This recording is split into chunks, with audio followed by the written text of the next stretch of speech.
우리 장로교회 또 국제적인 개념에서는 개혁교회라 불려지는 우리 교단은 예전 중세 카톨릭에서부터 종교 개혁을 하고 난 후에 각종 카톨릭의 예전과 교회 절기 의식들이 성경적인 요소가 아니고 또 그것 가운데는 인간의 관습 생각과 미신적인 것들이 뒤섞여 있어서 칼빈의 가르침을 따라 그런 것들은 일체 지키지를 않습니다. 오직 거룩한 주일, 예수 그리스도께서 부활하신 주일만을 우리가 기억하고 또 기념하며 그날 하나님을 예배하고 있습니다.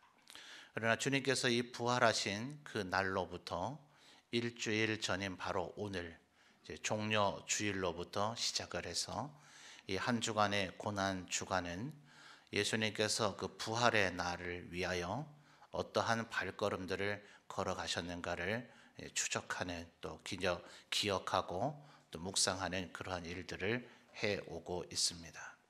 그래서 오늘은 여느 주일과는 달리 바로 예수께서 부활하시기 그 일주일 전 이 종려 주일에 해당되는 이날 예루살렘으로 들어오시면서 어떠한 일들이 일어났는가, 또 왜 그런 일이 일어나야만 했는가를 한번 다시 살펴보면서 우리는 어떻게 살아가야 할까를 고민하고 다짐하고 결단하는 그런 시간이 되시기를 바랍니다. 예수님께서 십자가를 지시고 죽으시고 또 3일 만에 부활하신 것, 그것이 예수께서 신이시고 하나님 근본 본체이신 그분이 인간이 되셔서 이 땅에 오셔야만 했던 이유였죠. 그러니 어떤 면에서 오늘 예루살렘에 이렇게 입성하시는 것은 꼭 하셔야 할 이유는 없다고도 보여질 수도 있습니다. 그러니까 신학자들이나 또 오늘 우리도 근본적인 이런 질문을 한번 좀 던져봐야 될 것 같아요.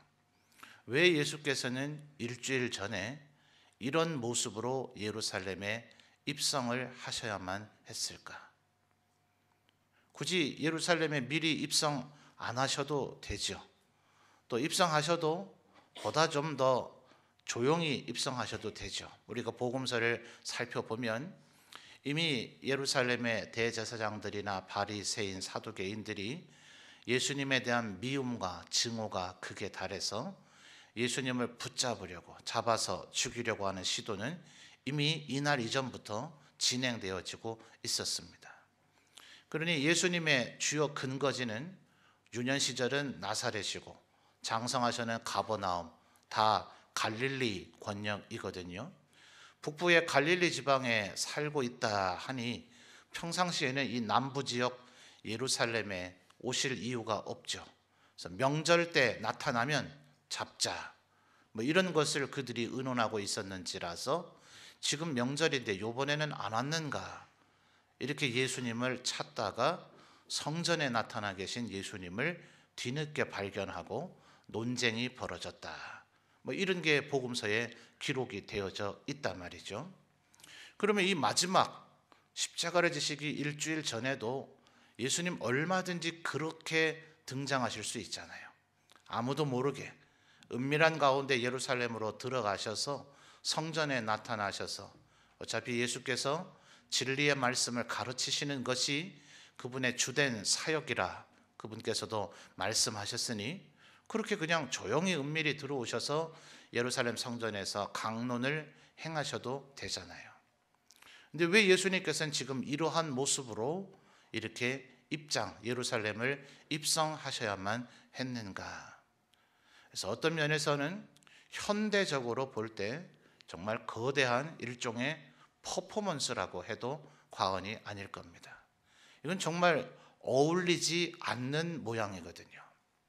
우리가 복음서의 표현을 보면 사람들이 예수님을 환영하고 그분을 왕으로 삼고 싶어서 종려나무 가지를 꺾어서 예수님 오시는 길에 깔기도 하고, 또 예수님이 그 나귀 새끼를 타고 걸어가시는 그 길에 햇빛이 이제 비치지 말라고 그 종려나무 가지를 이렇게 일종의 일산이라 그러죠. 옛날에 왕에게, 요즘에 여자분들 주로 더운 여름 떼약볕에 쓰고 다니는 양산의 개념입니다. 왕에겐 옛날 신하들, 시종들이 그런 것을 위에 펼쳐서 햇빛이 이 왕에게 너무 괴로움을 주지 않도록 했거든요.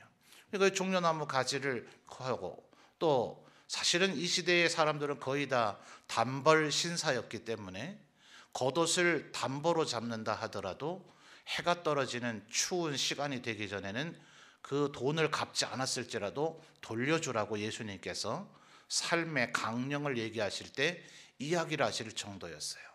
그런데도 그 사람들이 자기의 겉옷을 땅바닥에 펼쳐서 예수님 그 나귀가 밟고 지나가는 그 길에 깔면 그 옷은 다시 세탁해서 입기란 어렵죠. 예수님이 최초로 지나가시겠지만 그 뒤에 많은 사람들이 예수님의 행렬을 뒤따라 걸어갈 것이니 예수님 지나가자마자 재빨리 자기 옷을 되찾아 걷어올 수 있겠어요? 그럼 좀 쉽지 않은 그런 결단으로 거의 옷을 버려도 좋다는 심령으로 그렇게 바닥에 깔아놓는 일들을 예루살렘에 모인 수많은 유대인들이 하게 될 때에, 성경은 이러한 세부적인 묘사는 되어 있지 않지만 그들은 순간 멈칫했을 것 같아요. 순간 좀 고민했을 것 같아요. 분명히 썩어서 냄새가 나는 나사로를 며칠 전에 되살렸대더라. 저분이 우리의 왕이 되어야 되지 도대체 누가 왕이 되어야 되겠는가. 아마 사람들 사이에 그런 마음이 들어서 호산나 다윗의 자손이요 우리를 구원하소서 이렇게 주님 앞에 외치면서 그 모든 영광을 돌려드리려고 하다가 보니 예수님 들어오시는 이 모양새가 영 초라하기가 그지가 없거든요. 나사로를 되살릴 정도의 능력의 그런 분, 오병이어로 5,000명을 먹였대더라. 갈릴리 바다의 풍랑을 잔잔케 했대더라. 그 바다를 걸으셨대더라. 들려지는 그 소문의 얘기들은 어마어마한데 인간이 도무지 해낼 수 없는 그런 일들을 해내셨는데 그저 평범한 인간도 왕이 되고자 할 때는 비록 돈이 없으면 힘이 없으면 남의 걸 빼앗아서라도 아주 멋있는 말을 타고 붉은 망토를 걸치고 그곳에 입성을 할 터인데, 여러분 나귀는 사람이 원래 타고 다니는 용도가 아니죠. 짐을 실어 나르는 용도입니다. 더군다나 나귀 새끼예요. 나귀 새끼는 사람이 타려면, 성인 남자가 타면 발이 땅바닥에 대일 정도로 낮은 그런 높이입니다. 그래서 말을 타듯이 올라타지는 아니하고 아마 여자분들이 과거에 자전거 뒤에 오빠야가 태워줄 때에 타는 그런 모양새로 옆으로 이렇게 나귀를 앉았을 것이라고 성경학자들은 생각합니다. 그래서 예수님의 이 예루살렘 입성을 묘사하는 상상에 근거한 그림이죠. 실제로 본 기록이 그렇게 세비하게 묘사가 되어 있지는 않으니 중세에 그려진 그 그림들의 대부분은 예수님께서 그런 모양새로 나귀 새끼에 앉아 있습니다. 어느 군주가 그런 모양새로 앉아서 백성들 앞에 나타나겠냐고요. 여러분 지금 이제 우리 대통령 선거를 앞두고 있습니다만 대선 후보들 막 나타나요? 그냥 막 자다가 이 동네 한번 가볼까 저 동네 한번, 국회의원 후보라면 조금 그렇게 할 수 있겠죠. 그런데 그분들 지금 언론에 노출되고 보여지는 모든 것 하나가 그 밑에 홍보팀, 전략팀에 의해서 전부 다 기획되어지고 이런 장소에 이렇게 나타나셔서 이런 모습을 좀 보여주시는 것이 국민들에게 아주 좋은 지도자로서의 느낌을 줄 수 있을 것 같습니다. 흔히 이미지 정치라 그러죠. 그건 근대 현대에만 나타난 산물은 아닙니다. 고대일수록 더 그렇죠. 소문은 일파만파로 퍼져나가게 되어져 있거든요. 사람들 앞에 왕은 그렇게 자주 출연하지 않습니다. 오늘날의 대통령들처럼 그렇게 쉽게 노출되지 않습니다. 왕이 저 왕성에 계시되더라 하는 전설 같은 소문만 들릴 뿐입니다.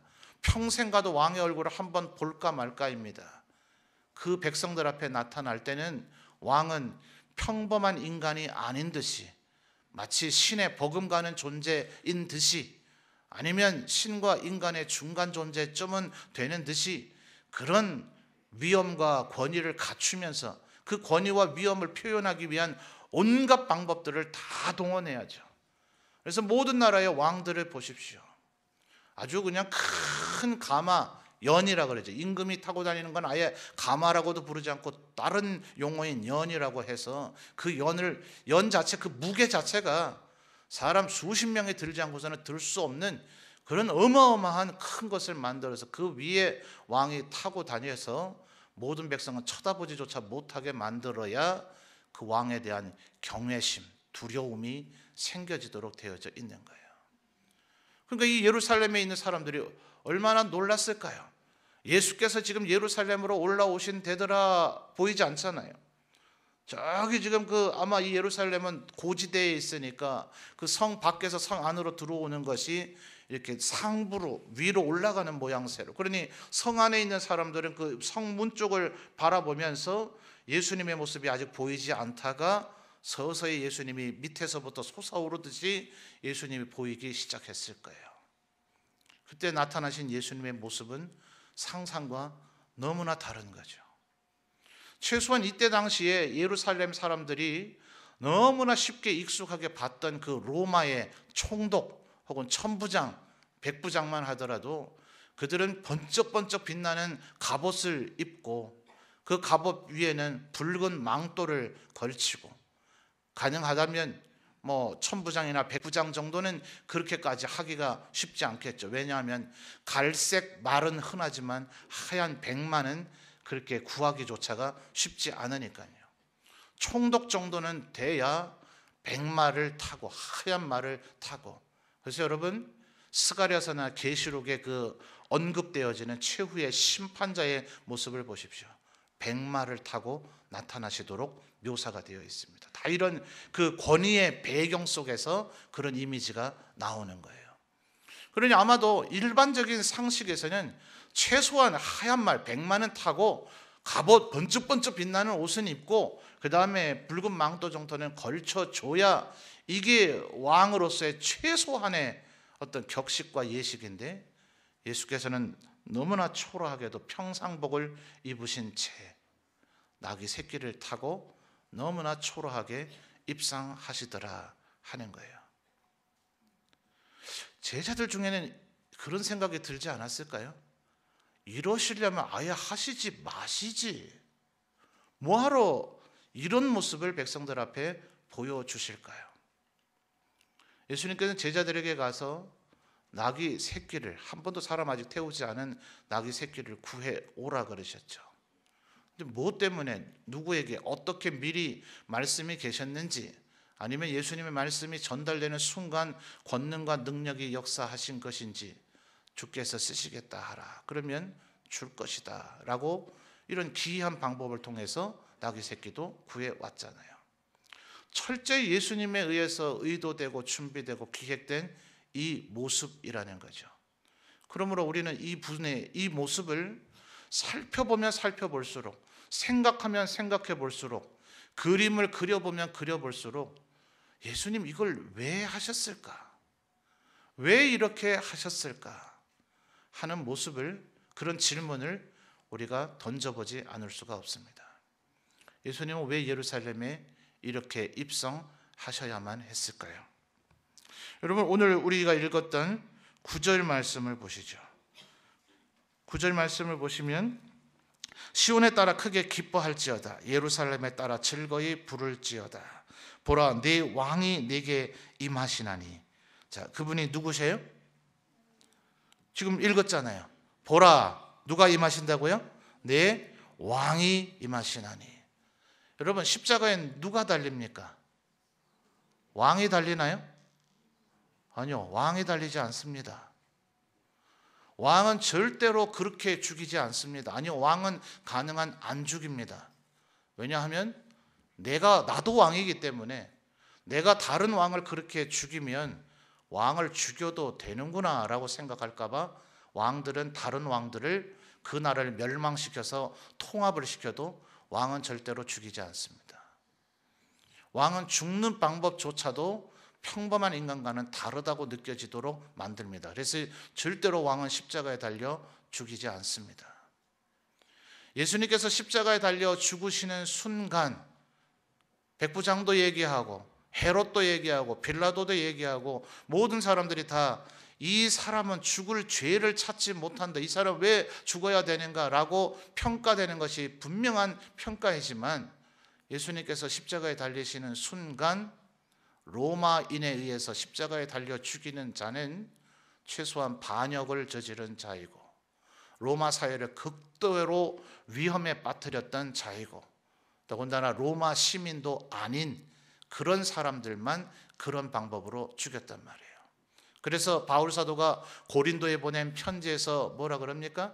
십자가는 유대인이든 이방인이든 그것은 듣기도 싫은 것이고 싫어하고 혐오하는 것이다. 근데 그 십자가로서 예수께서 구원을 이루셨다 하니 예수님은 그저 사형수에 불과한가? 예수님은 당시에 소요를 일으켰던, 폭동을 일으켰던 그런 사회적 문제를 일으켰던 존재인가? 아님을 보여줘야 되는 거죠. 그분은 그런 존재가 아니라 만왕의 왕이시라는 것을. 그래서 오늘 지금 읽은 말씀에 뭐라 했다고요? 시온에 따라 크게 기뻐할지어다, 예루살렘에 따라 즐거이 부를지어다. 보라, 누가 임하세요? 네 왕이 내게 임하시나니. 그는 어떤 분이라고 합니까? 공의로우시며 구원을 베푸시며, 그 다음에 뭐 하셔서요? 겸손하셔서. 바로 예수님께서 보여주시고자 하는 왕의 성품, 공의롭고 구원을 베푸는 것은 어느 왕들도 행할 수 있습니다. 왕들은 주로 하는 일이 현대의 민주제도에 와서야 행정, 입법, 사법이 분리가 되어져서 사법부에서 판단을 하지, 고대에는 왕이 곧 입법을 하며 행정을 하며 동시에 사법적인 기능까지 하죠. 그러니 왕이 재판을 하니 왕은 기본적으로 공의로워야 됩니다. 그리고 왕은 백성을 전쟁에서부터 보호하고 기근에서부터 건지고 그들의 생명을 보호해 줘야 되는 것이 왕의 기본 임무이니 왕은 기본적으로 구원을 베풀도록 되어 있습니다. 그것이 비록 영적인 구원은 아니고 우리가 살고 있는 우리의 물질적 생계를 유지해 주는 구원이긴 하지만 왕은 구원을 베푸는 존재여야만 합니다. 그러나 그 어떤 왕도 보통 겸손하지는 않습니다. 바로 이 예수님께서 어떤 분이신가? 그분은 왕이시며 동시에 겸손하신 분이라는 것을 보여주기 위한 것이 바로 예루살렘의 입성의 이유예요. 예루살렘 입성을 안 해도 얼마든지 예수님 십자가 지실 수 있고, 예루살렘 입성 이렇게 안 해도 얼마든지 우리의 구원을 이루실 수 있고, 예루살렘 입성 이렇게 안 해도 얼마든지 예수께서는 십자가를 지시고 죽으셨다가 부활하실 수 있는데, 이 일을 하는 것은 제자들에게 예수님이 어떤 존재인가를 100마디 말로 가르쳐 주기보다는 하나의 사건으로서 명확하게 그들의 눈에 인식시켜줘야 되기 때문에 그렇습니다. 예루살렘에 입성하기 전에 제자들이 무엇을 했습니까? 세베대의 아들 야고보와 요한의 어머니가 예수님과 친척간이 되죠. 예수님에게 와서 로비를 했어요. 예루살렘에 들어가시면 왕이 되신다지요? 왕이 되시는 거죠? 왕이 되실 거죠?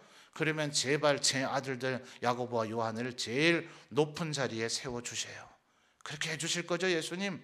이 아이들이 예수님을 위해서 모든 것 다 포기하고 예수님을 따라 충성과 헌신을 다했던 것 예수님 아시잖아요. 친척 어른이 로비를 했어요. 나머지 10명의 제자들이 그 얘기를 듣고 분개했어요.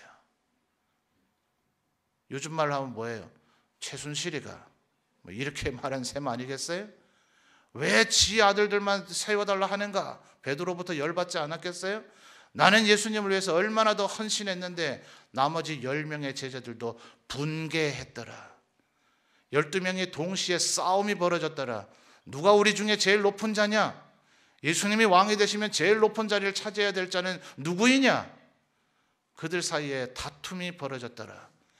예수께서는 지금 무엇을 위해서 예루살렘에 가시는지조차 모르는 채 말입니다.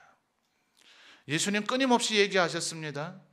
저 북방 갈릴리보다 더 북방에 헬몬산 그 밑자락 가이사랴 빌립보에서 세상 사람들이 나를 누구라 하더냐?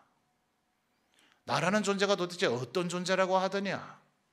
너희들은 내가 누구라고 생각하느냐? 베드로가 그 유명한 신앙의 고백, 주는 그리스도시요 살아계신 하나님의 아들이십니다 라고 얘기했을 때 예수님이 비로소 내가 예루살렘에 가면 십자가를 지게 될 것이고 죽고 3일 만에 부활할 것이다. 그 얘기를 들었으나 제자들은 그 얘기를 귓등으로도 듣지 않은 거죠. 무슨 말인지 이해할 수 없었던 거죠. 예수를 따르면 자기도 출세하고 잘 먹고 잘 살 줄 알았던 거죠. 예수님이 지금 예루살렘에서 이렇게 우스꽝스러운 모습으로 입성하셔야만 됐던 이유는 이 일을 안 하면 십자가의 구원을 이루지 못하셨음도 아니고 제사장들이나 바리새인 사두개인들에게 보여주시기 위함이 아닌 바로 제자들, 오늘 우리들에게 명확하게 기억하라고 이 일을 행하셨는 줄 믿습니다. 나는 왕은 맞다. 분명히 왕은 맞으나 이 세상의 왕이 아니고 다른 사람 위에 군림하는 왕이 아니고 다른 사람을 억압하고 통치하는 왕이 아니고 다른 사람들의 희생과 그들의 희생을 통해서 모든 것을 영화와 부귀를 누리는 그런 왕이 아니라 나는 죽으러 가는 왕이다. 너희를 섬기러 가는 왕이다. 나의 이 죽음을 통해서 이 세상의 모든 분쟁과 갈등과 다툼이 다 사라지게 될 것이다. 남자와 여자의 갈등이, 종과 주인의 갈등이, 유대인과 이방인의 갈등이, 그래서 에베소서에서 바울 사도는 예수님의 이 사역을 뭐라고 얘기합니까? 둘을 하나로 만드셔서 화평을 이루신 것이다. 이 세상에 나눠져 있는 그 모든 것, 심지어는 하나님과 인간 사이에 막혀져 버린 그 담벼락까지도 허시고, 인간과 인간 사이에 막혀져 있는 담벼락까지도 허시고, 그것을 이루시기 위해서 예수님은 지금 만왕의 왕이신 그분의 십자가를 지기 위해서 이 길을 걸어가고 있는 것이다. 이것은 불신자들을 위한 것이 아니라 바로 우리들, 예수님을 따르는 이들이 어떠한 마음가짐과 자세를 가지고 살아야 하는지를 보여주시기 위한 하나의 퍼포먼스였다 하는 것입니다. 여러분, 예수를 믿고 나서 무엇이 되기를 기대하고 계십니까? 예수를 믿고 주님의 종이 되고 주를 따르는 자가 되어서 무엇을 기대하고 계세요? 예수 믿어서 내가 출세하기를 바라십니까? 예수 믿어서 유명한 존재가 되어지고 많은 사람들에게 존경과 찬양을 받는 그런 영광스러운 존재가 되기를 원하십니까? 그 가짜입니다. 그건 예수 믿는 게 아닙니다. 20세기 2차 세계대전이 한참일 때에 독일의 신학자였던 디트리 본 회퍼는 이렇게 얘기했습니다. 예수께서 나를 부르실 때 그것은 나도 예수처럼 십자가를 지고 죽으라고 부르시는 것이다. 우리를 주께서 부르신 것이 맞다면, 우리가 주님의 뒤를 따르는 주님의 제자가 맞다면 우리 또한 겸손한 자가 되어야 된다는 사실을 기억하시기를 바라요. 여러분, 예수 믿으면 사람의 본성이 그러합니다. 사람의 본능이 그러합니다. 실제로 주께서 우리를 부르시고 우리에게 은혜를 베풀어 주셔서 하나님을 믿고 알게 해주셨기 때문에 우리가 예수님을 믿고 아는 자가 되었지만, 본성적인 인간의 본능을 생각해 보십시오. 우리가 왜 예수를 믿습니까?